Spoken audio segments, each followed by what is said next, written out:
Audio to accompany the complete guide to the TOEFL test, PBT edition by Bruce Rogers. Copyright 2011 by Heinley, a part of Cengage Learning. All rights reserved.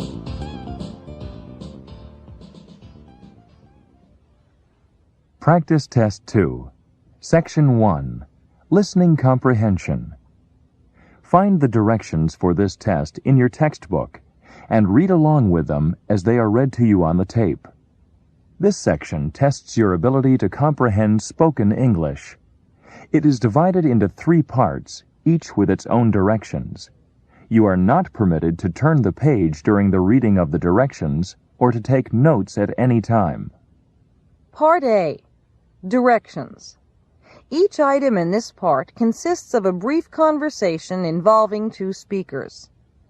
Following each conversation, a third voice will ask a question. You will hear the conversations and questions only once, and they will not be written out. When you have heard each conversation and question, read the 4 answer choices and select the one, A, B, C, or D, that best answers the question based on what is directly stated or on what can be inferred. Then fill in the space on your answer sheet that matches the letter of the answer that you have selected. Here is an example. You will hear, "Do you think I should leave this chair against the wall or put it somewhere else?" Over by the window, I'd say. "What does the woman think the man should do?" You will read, A, open the window. B, move the chair. C, leave the room. D, take a seat. From the conversation, you find out that the woman thinks the man should put the chair over by the window. The best answer to the question, "What does the woman think the man should do?" is B, move the chair. You should fill in B on your answer sheet.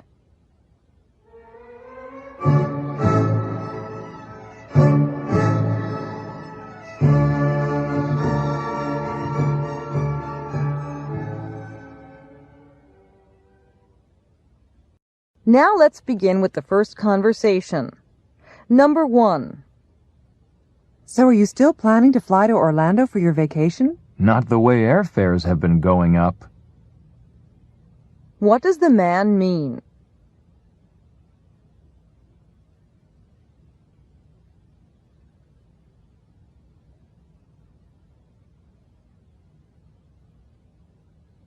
Number 2. I can't believe we have to buy 8 books for Professor McKnight's class. That's going to cost a fortune. But 4 of them are inexpensive paperbacks. What does the woman tell the man?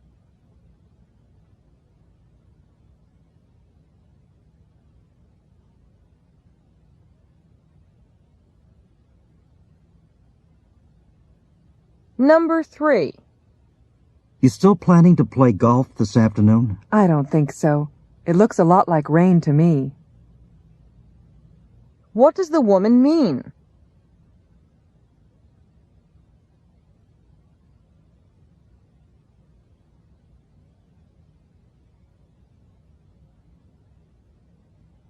Number 4.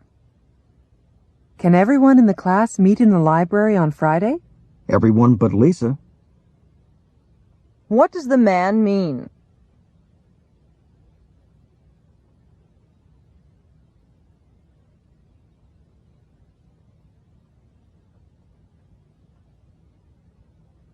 Number 5. I went for a hike in the woods, and now my legs are all scratched up from the thorns. Maybe next time you'll wear a pair of long pants when you go hiking. What can be inferred about the man?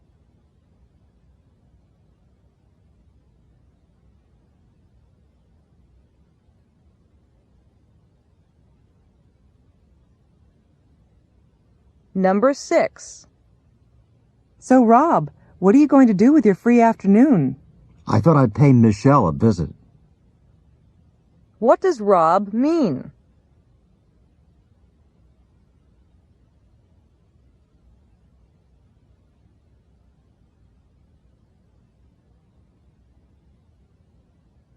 Number 7. There won't be enough chairs in the auditorium. We could always rent more. What does the man suggest?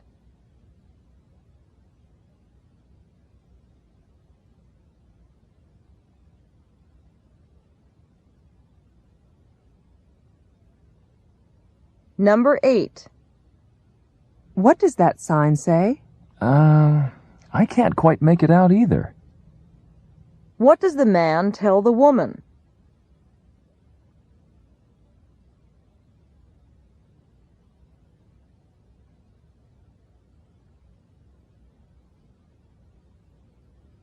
Number 9. It's getting harder and harder to find affordable housing near campus. Isn't it, though? What does the woman mean?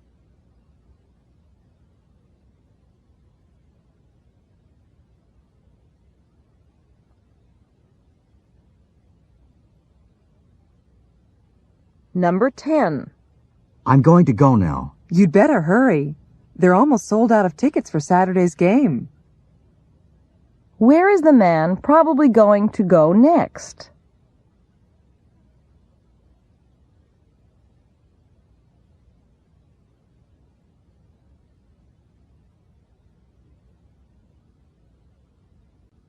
Number 11. We raised some money this week, but it was just a drop in the bucket. Maybe we'll do better next week. What is the problem?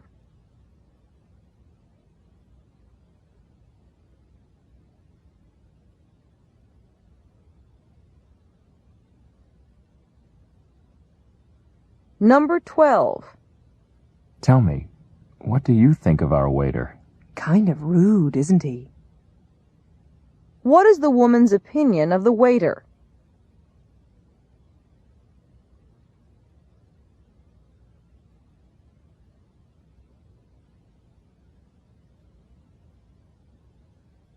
Number 13. Tony spent the whole weekend fishing, and he didn't catch one single fish. I'm not too surprised. What does the man mean?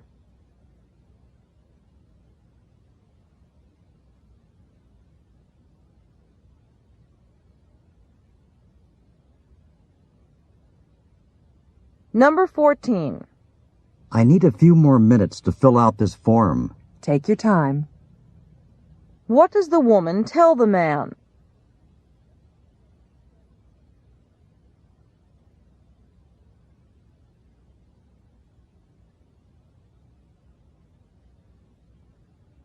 Number 15. Has Russell ever been to Seattle? Once before, I believe. What does the woman say about Russell?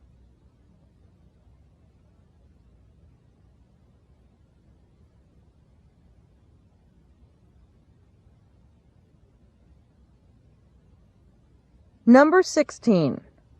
Is Lily still planning to study overseas? No, her parents threw cold water on that plan. What did Lily's parents do?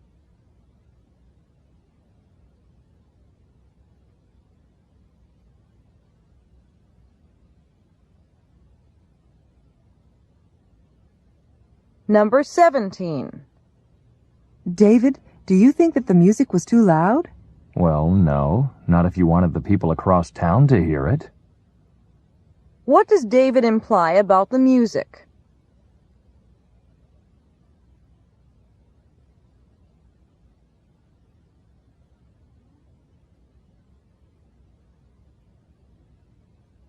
Number 18. This was supposed to be a quiet, relaxing weekend. But it didn't quite turn out that way, did it? What does the man imply about the weekend?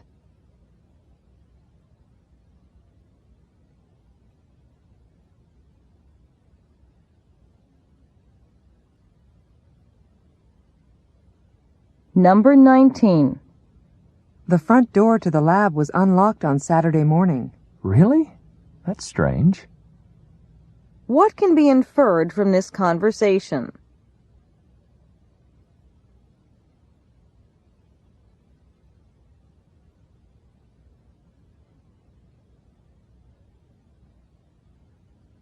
Number 20. This insurance policy has gotten so expensive, I can hardly afford it. Yeah, but you can't really afford not to have it, can you?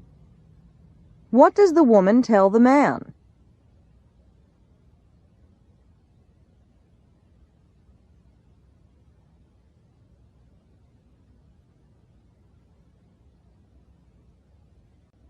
Number 21.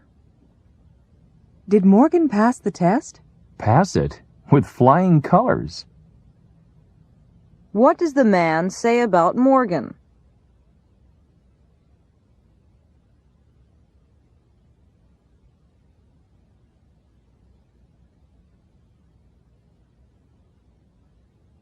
Number 22. Oh no, it's still out of order. I guess we'll just have to walk up all those stairs again today. What are these two people talking about?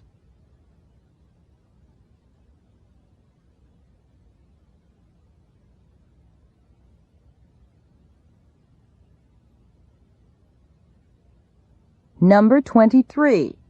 Did you take your raincoat to the cleaners, Meg? No, I had to go to class, so I got my sister to take it. What happened to the raincoat?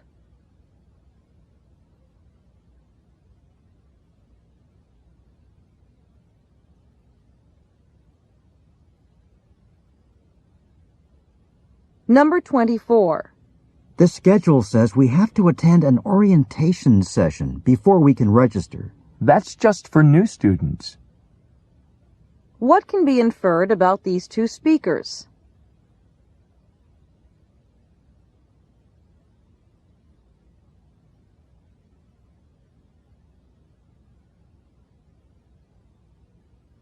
Number 25.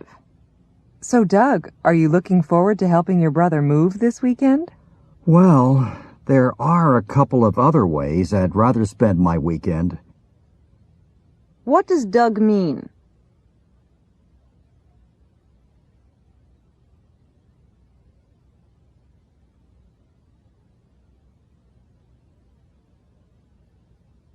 Number 26. This coin you found is worth a lot. It's quite rare. Oh, an expert, are you? What does the man imply about the woman?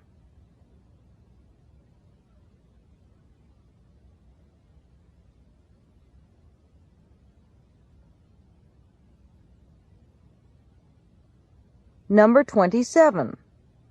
That sure is a catchy song. You're telling me. The melody's been running through my head all week.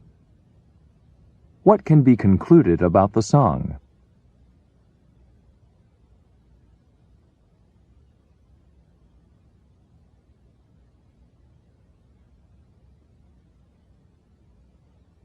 Number 28.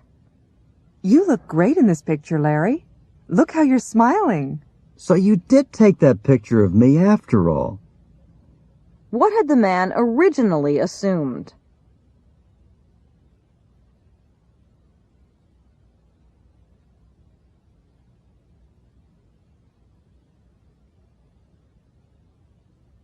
Number 29.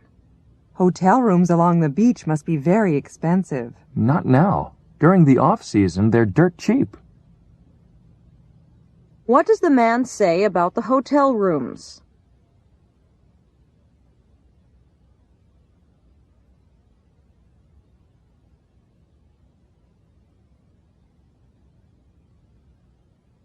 Number 30. Who was that woman you were talking to at the reception? That was Carol Donovan. She was my sister's roommate in college. How is the woman acquainted with Carol Donovan?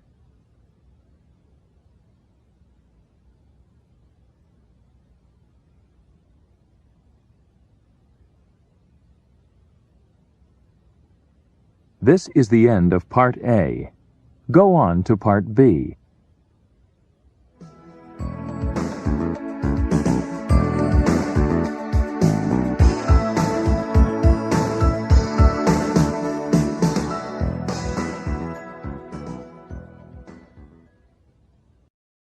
Now read along with the directions for Part B in your textbook as they are read to you on the tape.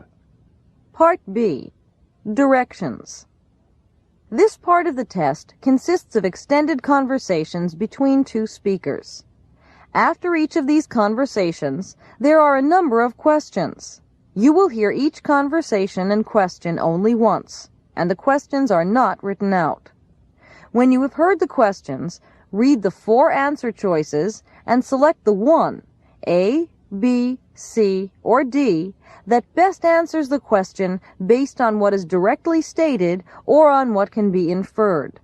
Then fill in the space on your answer sheet that matches the letter of the answer that you have selected. Don't forget, during actual exams, taking notes or writing in your test book is not permitted.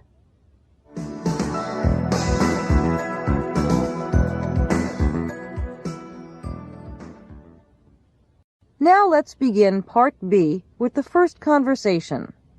Questions 31 to 34. Listen to the following phone conversation. Hello, Campus Daily Advertising Department. This is Mark speaking. Hi, I'm calling to place a couple of ads. Sure. Under what classification? Well, I wanted one in the Roommate Wanted section. All right. And how would you like that to read? Okay, it should read, Female Roommate Wanted for Pleasant, Sunny, 2-bedroom apartment on Elliewood Avenue, 3 blocks from campus.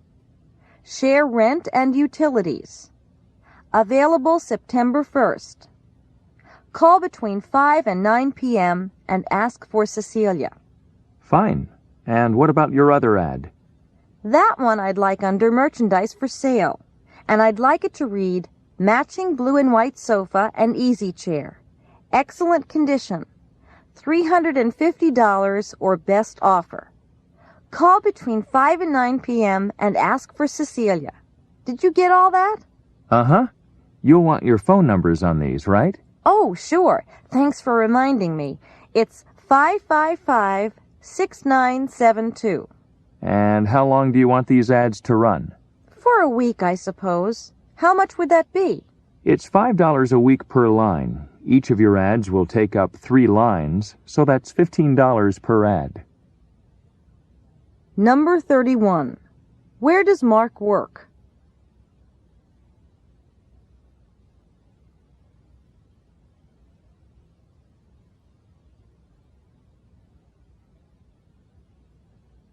Number 32. Which of the following is Cecilia trying to find?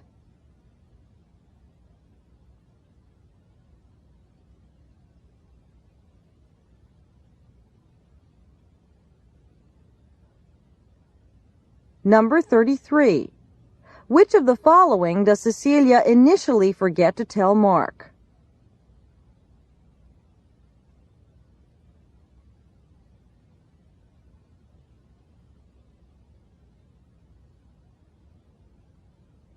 Number 34. What is the total amount that the 2 advertisements will cost for 1 week?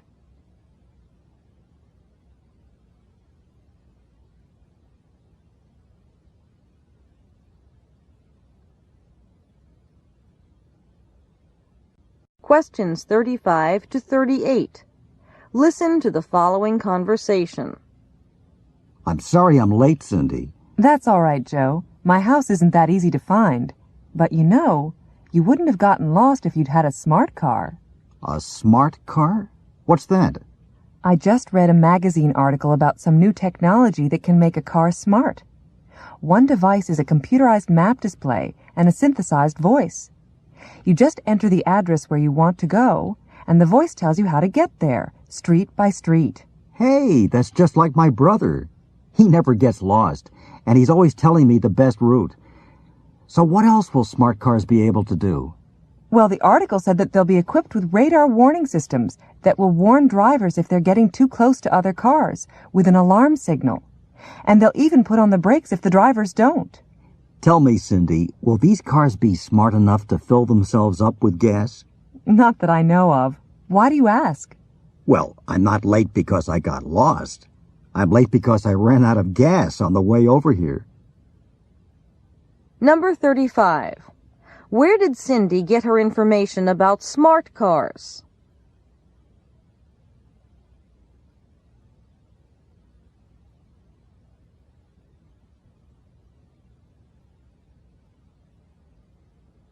Number 36. According to Cindy, what is the purpose of the synthesized voice on smart cars?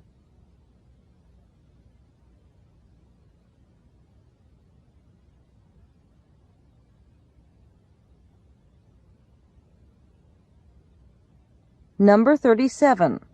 What does Joe imply about his brother?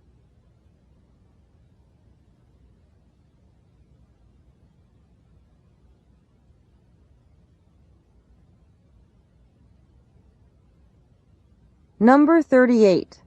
Why was Joe delayed on his way to Cindy's house?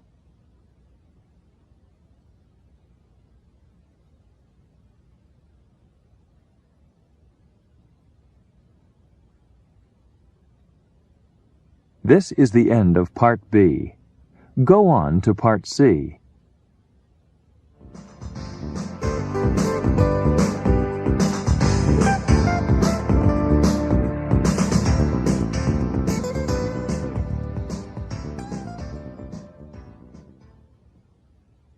Now read along with the directions for Part C in your textbook as they are read to you on the tape. Part C. Directions. This part of the test consists of several talks, each given by a single speaker. After each of these talks, there are a number of questions. You will hear each talk and question only once, and the questions are not written out. When you have heard each question, read the 4 answer choices and select the one, A, B, C, or D, that best answers the question based on what is directly stated or on what can be inferred. Then fill in the space on your answer sheet that matches the letter of the answer that you have selected. Here is an example. You will hear, Students, this evening we'll have a chance to observe a phenomenon that we've discussed several times in class. Tonight, there will be a lunar eclipse. As we've said, when an eclipse of the moon occurs, the Earth passes between the sun and the moon. Therefore, the shadow of the Earth moves across the surface of the moon and obscures it. Because you won't be looking at the sun, it is not necessary to use the special lenses and filters that you need when observing a solar eclipse. You can observe a lunar eclipse with your unaided eye or with a telescope and photograph it with an ordinary camera. So if the weather's not cloudy tonight, go out and take a look at this eclipse of the moon. I'm sure you'll find it interesting. Now, here is a sample question. You will hear, in what course is this lecture probably being given? You will read A, Philosophy, B, Meteorology, C, Astronomy, D, Photography.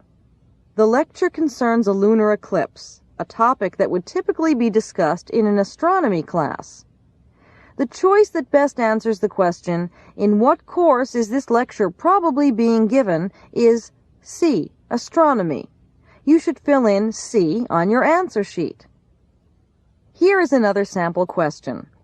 You will hear, according to the speaker, which of the following occurs during a lunar eclipse?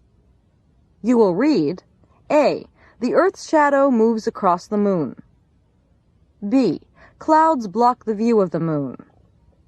C, the moon moves between the Earth and the sun. D, the sun can be observed without special equipment. From the lecture, you learned that a lunar eclipse occurs when the Earth moves between the sun and the moon, and the shadow of the Earth passes across the moon.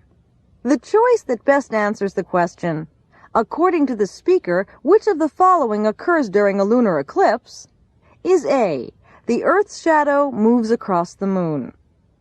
Don't forget, during actual exams, taking notes or writing in your test book is not permitted.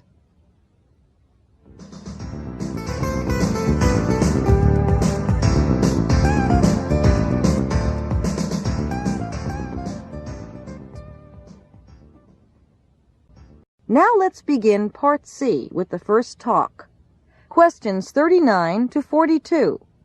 Listen to a talk given at a ceremony. Good evening.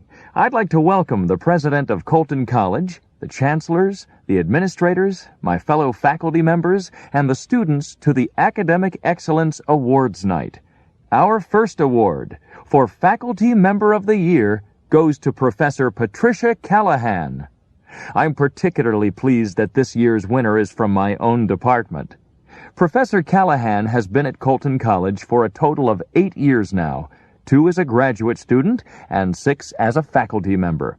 She has consistently received top evaluations from the students as well as from her department head. Her papers on historical economics are well respected by all of her colleagues, including myself, if I may say so. And this year, she received a government grant to continue her work of generating computer models of the economy. Please join me, ladies and gentlemen, in giving a round of applause to Professor Callahan. Number 39. What is the purpose of this talk?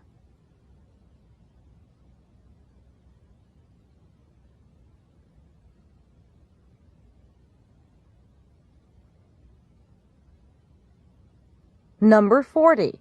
Who is the speaker?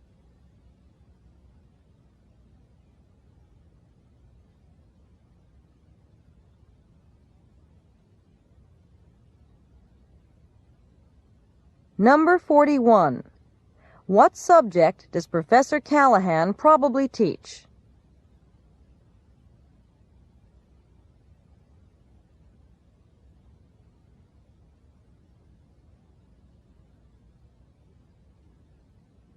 Number 42. For how many years has Professor Callahan been a teacher at Colton College?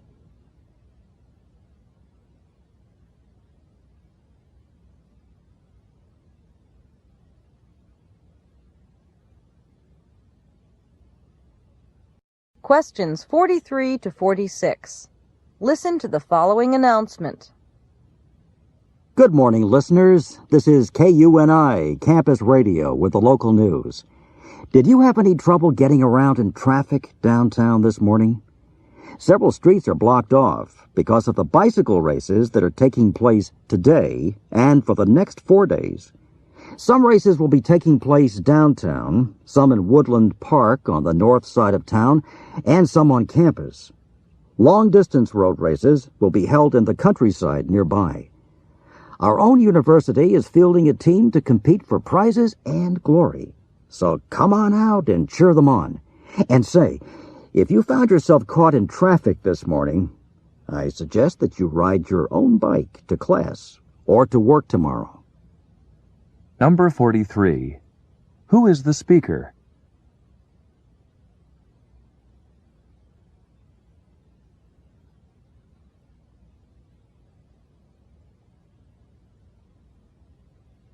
Number 44. What is the main topic of the talk?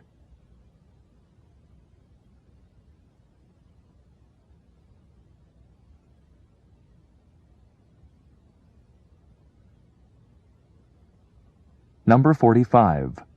According to the speaker, where will the long-distance road races be held?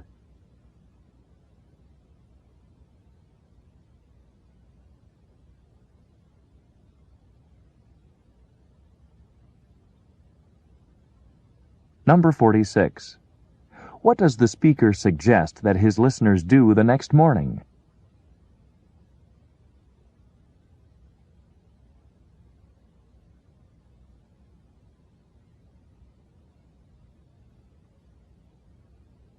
Questions 47 to 50. Listen to the following lecture about photorealistic art. Good morning, class. Today we'll continue our study of 20th century art movements with a discussion of photorealism, a style popular in the 1960s and 1970s. Painters who worked in this style realistically portrayed their subjects down to the smallest detail, and so their paintings resembled photographs in many respects. These painters usually chose subjects that were interesting only because they were so ordinary. A closed-down gas station, an old man waiting for a bus, a dilapidated billboard. Sculptors who worked in this style, such as Dwayne Hansen, created life-size sculptures of very ordinary people: construction workers, tourists, sales clerks, homeless people. His sculptures are so lifelike that sometimes visitors to a gallery or museum will try to engage them in a conversation. Now we're going to look at some slides of various works of photorealism. I'd like all of you to take notes while you're viewing the slides. And then tonight, I'd like you to write a short paper describing your reactions to these works. Number 47. Where was this talk probably given?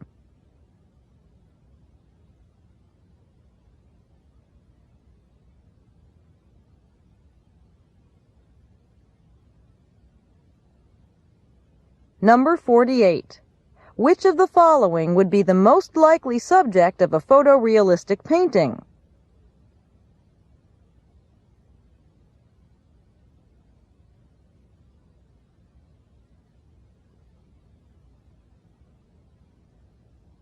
Number 49. According to the speaker, why are the works of sculptor Dwayne Hansen so remarkable?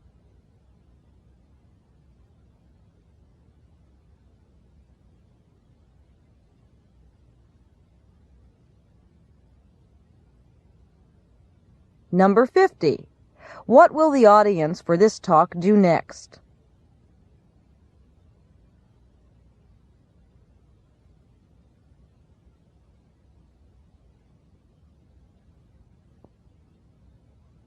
This is the end of Section 1, Listening Comprehension. Stop work on Section 1.